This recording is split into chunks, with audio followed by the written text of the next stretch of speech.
Hey, what's up mga kaballers? Maligayang pagbabalik sa aking channel. Halina't pag-usapan natin ang balita patungkol sa may bago nga daw Splash Brother ngayon at hindi na sa kupunan ng Golden State Warriors. Kilalanin at ang balita patungkol sa pagkapanalo ng Warriors kanina kontra sa Minnesota Timberwolves. Tara at pag-usapan natin yan dito sa Basketball Hot Shots.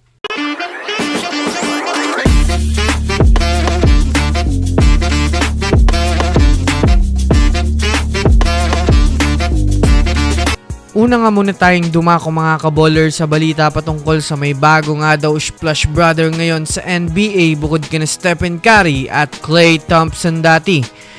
Well, sa ngayon nga po mga kaballers, alam naman nga natin na hindi pa rin nagbabago ang dating defending champion na Boston Celtics. Kahit man nga po mga kaballers, hindi sila ang number 1 ngayon sa Eastern Conference, ay sila pa rin nga po mga kaballers ang team na tumutumba sa Cavaliers na ngayon nga po mga kaballers ay isang contender team ngayon sa liga.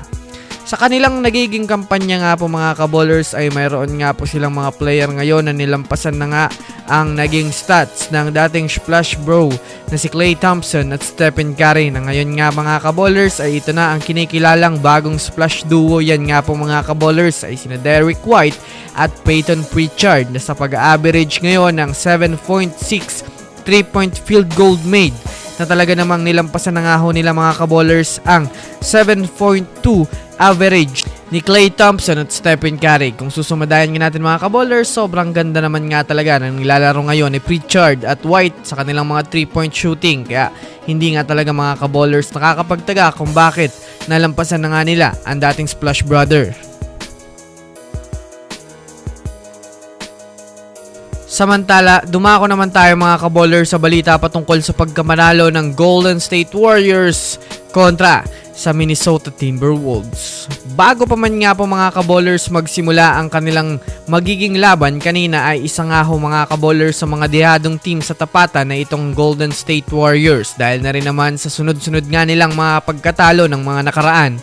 Ngunit nang matapos nga po mga kaballers ang naging oras ng laro ay kabaliktaran nga ho mga kaballers ang nangyari matapos matalo ng Warriors ang Minnesota Timberwolves sa score na 113-103 sa mismong bahay ng Timberwolves na pinangunahan naman ni Stephen Curry sa pagtatala ng 31 points na masasabi nga natin na naging bawi niya nga ito mga kaballers sa Warriors dahil sa naging laruan niya kontra sa Memphis Grizzlies. Sa ngayon nga po mga kaballers ay umakyat na nga po ang kanilang team ngayon sa 15 wins at 12 losses na nasa ikapampito ng spot sa NBA na nang nakaraan ay pang-8.